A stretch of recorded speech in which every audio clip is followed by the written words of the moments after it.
सारे नाबालिग एक साइड पर हो जाएं और कान पकड़ लें। हाल में सरासिमगी फैल गई। ये फिक्रा हम सब के लिए अजीब था।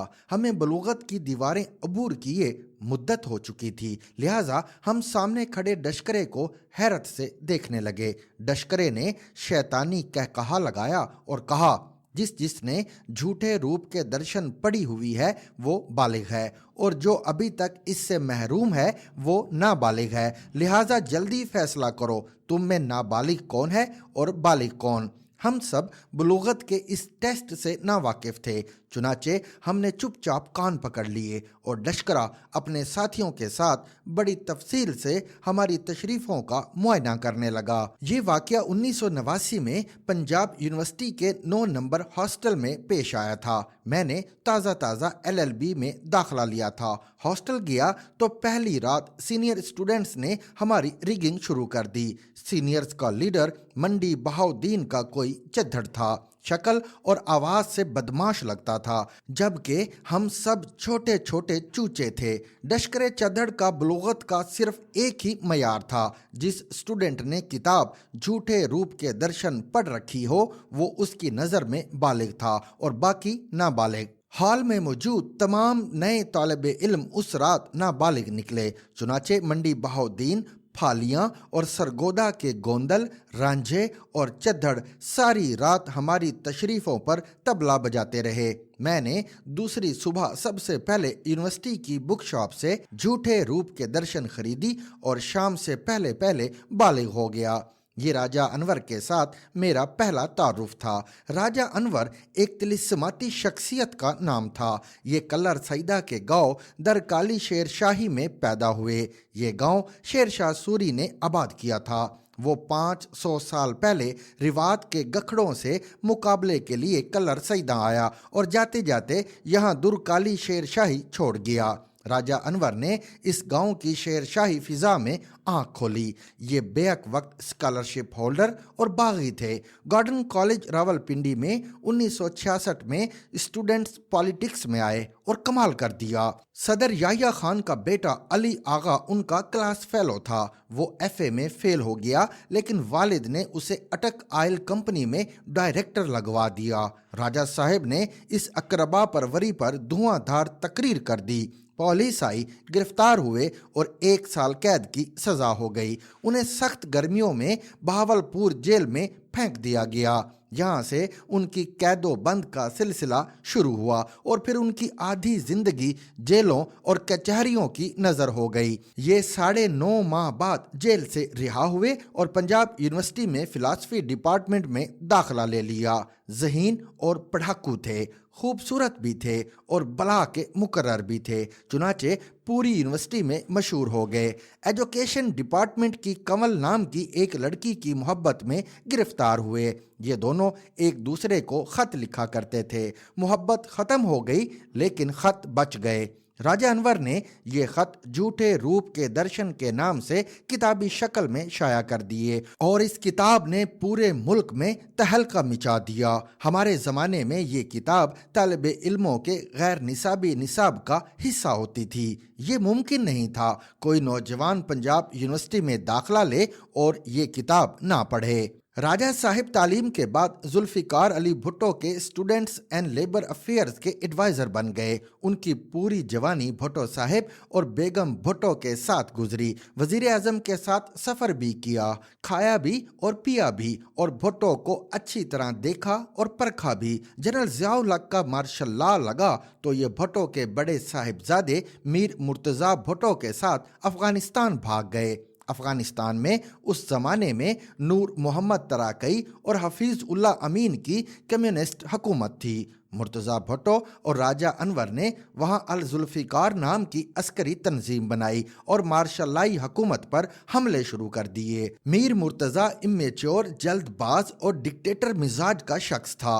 वो पाकिस्तान में 50-60 अहम लोगों को कत्ल करना चाहता था। राजा अनवर ने इस प्लान की मुखालफत की तो मुर्तज़ा भुट्टो नाराज़ हो गया और उसने राजा अनवर को काबुल की बदनामे ज़माना पुलचरगी जेल में मबूस कर दिया। 1970 की दहाई में पाकिस्तान ने गुलबदीन हिकमत यार और अफगानिस्तान ने मुर्तज़ा भुट्टो को ये इख्तियार दे रखा था, ये अपने किसी भी साथी को गैर मुअय्यना मुद्दत के लिए जेल में नज़रबंद कर सकते थे और इस हुक्म के खिलाफ किसी अदालत में कोई अपील दायर नहीं हो सकती थी। राजा अनवर 2.5 साल जेल में रहे। ये उनकी जिंदगी का मुश्किल तरीन वक्त था। उस दौरान BBC ने उनके इंतकाल की खबर भी नशर कर दी और उनके दोस्त, अहबाब और रिश्तेदारों ने उनका गायबाना नमाज जनाजा भी पढ़ ली। काबुल जेल के इहाते में उनकी कब्र तक मौजूद थी, लेकिन ये बहरहाल जिंदा थे और जिंदा रहे। मीर मुर्तज़ा इसके बाद इंडिया, फिर शाम और फिर फ्रांस चला गया और राजा अनवर जेल से रिहाई के बाद जर्मनी चले गए। वहाँ कारोबार शुरू किया। अल्लाह ताला ने उनका हाथ थाम लिया और ये खुशहाल हो गए। मोहतरमा बेनज़ीर भुट्टो 1988 में पाकिस्तान आई तो ये अपना कारोबार छोड़ छाड़ कर इस्लामाबाद आ गए। बेगम नुसरत भुट्टो और मोहतरमा के एडवाइज़र हो गए। ये वज़ीर आज़म की तकरीरें भी लिखा करते थे, लेकिन मुर्तज़ा भुट्टो उनके इस नए कैरियर के रास्ते में भी रुकावट बन गए और यूं ये सिलसिला भी बंद हो गया, मगर कलम और कागज़ के साथ उनका रिश्ता बरकरार रहा। उन्होंने कॉलम लिखना शुरू कर दिया और बहुत जल्द मुल्क के नामवर कॉलम निगार बन गए। राजा अनवर ने पाकिस्तानी जेलों में अपने क़याम पर बड़ी जेल से छोटी जेल जैसी मारकतुल आरा किताब लिखी। अफगान जेल पुलचरगी पर उनकी किताब कब्र की आगोश आई। मीर मुर्तज़ा भुट्टो और अल जुल्फ़िकार पर अंग्रेजी में टेररिस्ट प्रिंस के नाम से किताब तहरीर की। उन्होंने खालिद हसन की किताब रेयर व्यू मिरर का कमाल तर्जमा भी किया और भारत का सफ़रनामा भी लिखा और ये बाज़ गश्त के नाम से खबरें अखबार में कॉलम भी लिखते रहे। मेरी उनसे पहली मुलाकात खबरें अखबार में हुई थी। मैं भी वहाँ कॉलम लिखता था। राजा साहब ने एक दिन मुझे फ़ोन किया और मैंने उन्हें पंजाब यूनिवर्सिटी का वाक़या बड़ी तफसील से सुनाया। ये देर तक हंसते रहे। मुझे उस ज़माने में झूठे रूप के दर्शन के दर्जनों पैराग्राफ ज़बानी याद थे। मैंने वो भी उनके कानों में उंडेल दिए और यूं उनके साथ रफ़ाकत का सिलसिला शुरू हो गया।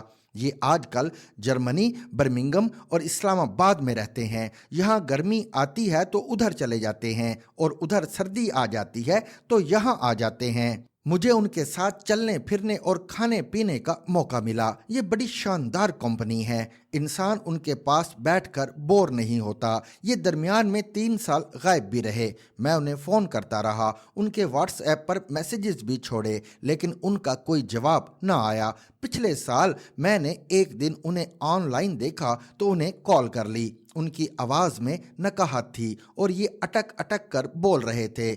मैंने वजह पूछी तो उन्होंने जवाब दिया, मेरी शुगर अचानक गिर गई थी जिसकी वजह से मैं कोमे में चला गया था, लेकिन अब अल्लाह का करम है, मैं बहाल हो रहा हूँ, चल फिर लेता हूँ, बोल और सुन भी लेता हूँ, लेकिन हाथ में राशा है। ये भी आहिस्ता आहिस्ता ठीक हो जाएगा। मैं दुख में चला गया। मैंने उन्हें हमेशा मुतहर्रिक देखा था। ये चंद माह बाद पाकिस्तान आए और उन्होंने अपने कॉलमों का मजमूआ बाज़ गश्त मुझे भिजवा दिया। मैंने किताब पढ़ी और उनके घर चला गया। ये रिवायती तपाक से मिले और मैं देर तक उनके पास बैठा रहा। मैंने उनसे पूछा, इंसान को ज़िंदगी में क्या करना चाहिए और क्या नहीं करना चाहिए। उनका जवाब था, इंसान को अपना पैसा बिला वजह ज़ाया नहीं करना चाहिए। बुढ़ापे में पैसा बहुत अहम हो जाता है। दूसरा, इंसान के अपनी बीवी के साथ ताल्लुकात बहुत अच्छे होने चाहिए। आप सारा दिन काम करके घर वापस आएं तो कम अज़ कम घर में खिच नहीं होनी चाहिए, वरना इंसान की ज़िंदगी अज़ाब हो जाती है। तीसरा, मैं कम्युनिस्ट रहा हूँ, लेकिन आज समझता हूँ इंसान का अल्लाह पर पुख्ता ईमान होना चाहिए। ज़िंदगी की हर चीज़ मिन जानिब अल्लाह है और हमें सिर्फ़ और सिर्फ उससे मांगना चाहिए। और चौथी चीज़, ज़िंदगी नेमत है, इसे बिला वजह फजूल सरगर्मियों में ज़ाया नहीं करना चाहिए। ज़िंदगी में हर काम मुफीद होना चाहिए। राजा अनवर आजकल पाकिस्तान में हैं, मेरे घर के करीब रहते हैं। मैं उनसे कभी कभार मिलता रहता हूँ। ये बहुत ही शानदार इंसान हैं। अल्लाह ताला ने उन्हें वियन, तजर्बा اور احساس تینوں نعمتوں سے نواز رکھا ہے۔ میں نے پاکستان میں ان سے بہتر نثر نگار نہیں دیکھا۔ یہ لفظوں سے نہیں لکھتے، جذبات سے لکھتے ہیں اور قلم سے تحریر نہیں کرتے، شہنائی، بانسری اور ہارمونیم سے تحریر کرتے ہیں۔ اللہ تعالیٰ نے انہیں بے تحاشا روانی دے رکھی ہے۔ آپ انہیں پڑھنا شروع کر دیں تو پھر آپ پڑھتے ہی چلے جاتے ہیں۔ میرا دعویٰ ہے آپ بس ان کی کوئی تحریر شروع کر لیں، یہ آپ کو اس کے بعد دائیں بائیں نہیں دیکھنے دے گی۔ ان کے کالموں اور کتاب دونوں کا نام بازگشت ہے۔ یہ دونوں واقعی بازگشت ہیں، گئے زمانوں اور بیتی ہوئی شخصیات کی بازگشت، ہتکڑیوں اور بیڑیوں کی بازگشت، جیل کے بند اور کھلتے آہنی کواڑوں کی بازگشت اور انسان کے ٹوٹتے، بکھرتے اور دفن ہوتے آئیڈیلز کی بازگشت۔ میں جب بھی ان کی تحریریں پڑھتا ہوں تو سوچتا ہوں اگر راجہ انور نہ ہوتے تو ماضی کی یہ بازگشتیں ہم تک کیسے پہنچتی، ہم ان سے کیسے واقف ہوتے۔ لہٰذا تھینک یو راجہ صاحب، تسی great who. For more informative videos with Chaudhary Javed, subscribe to our YouTube channel. Zigzag News. We make it special.